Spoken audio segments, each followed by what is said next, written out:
Welcome here, Sahina. We're so happy to have you.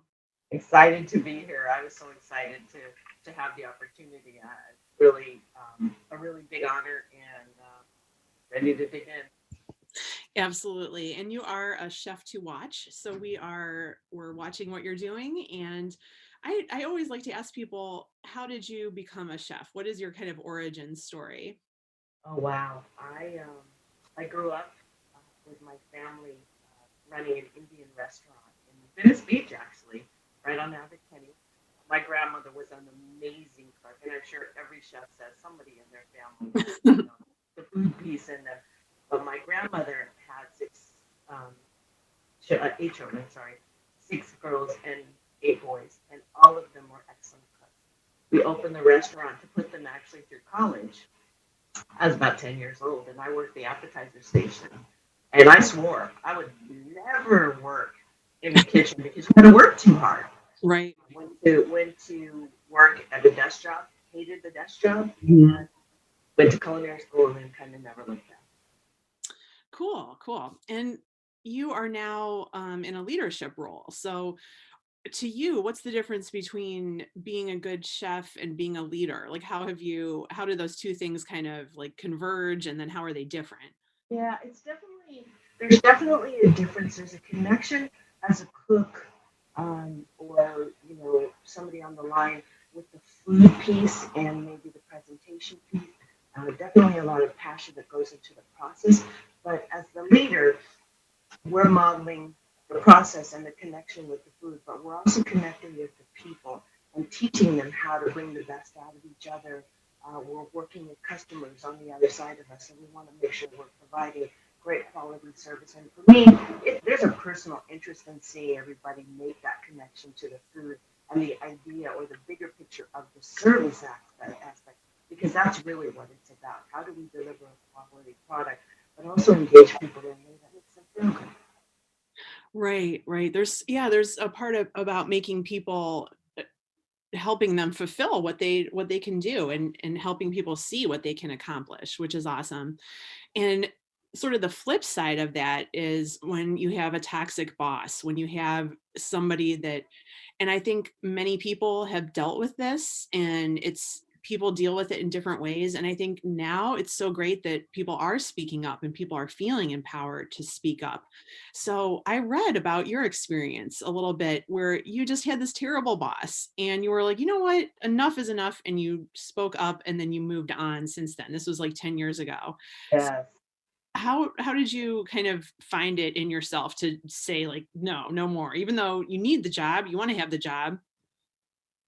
It was a terrifying experience. I think that we're raised in the world with bias, unconscious bias, and conscious bias. I think that the person that I worked for at the time was definitely racist, was definitely not promoting females, period, but females in the kitchen specifically. He walked around calling people monkeys and said that they were stealing, and it was just really a nasty experience. For me, I'm not one to stand for injustice, and I, at that time, promised myself if I had a voice, I was going to use the voice to help the people that didn't have the courage to use the voice or didn't have the ability because of the risk to use their voice. The gentleman was taking hours away from them so they wouldn't speak up. I ended up getting fired behind the job, but it was probably the best experience that helped me find my voice and my courage and know that I was able to stand up and actually be a difference or a change agent for a lot of people. And I've carried that through my career. That is so cool. And I saw that Compass Group has like a task force where it's for inclusion and diversity, and you are a part of that. Can you talk a little bit about that?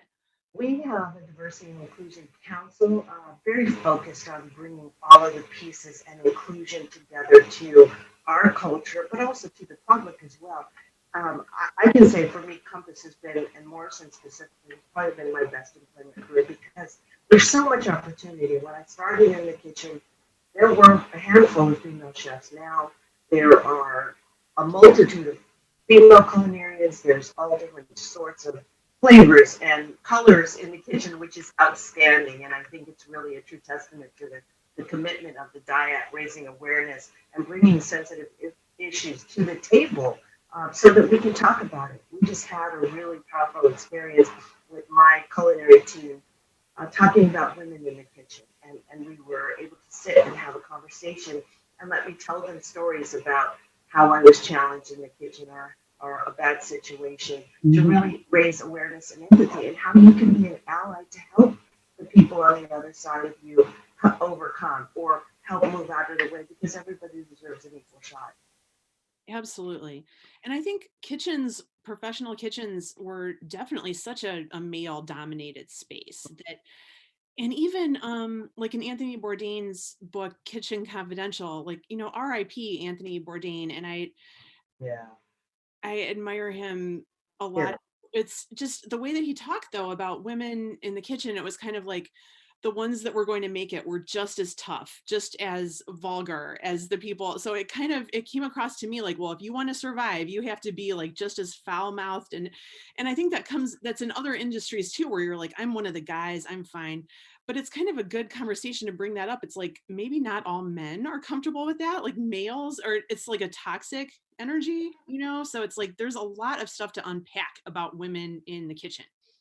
I had to figure out, and I had to figure out the hard way. I tried doing it like that, but I'm not a man, so I'll never fit into that world. I'll never fit those shoes. I'll never be able to posture that way. I'll never be able to command that way. But I can command in my manner, which may be softer in general, but still is direct, Hmm. still is dominating, still is outspoken, still is loud or quiet or soft. I think there's a benefit in the differences, and I think that's cool for me. I know I can walk into a situation that's on fire and calm it just because I have a calmer presence versus a dominating presence that's going to Hmm. demand that you do it my way. So I think there's a good balance between both, but I think that there's a need for both Hmm. in kitchens in general and in the world.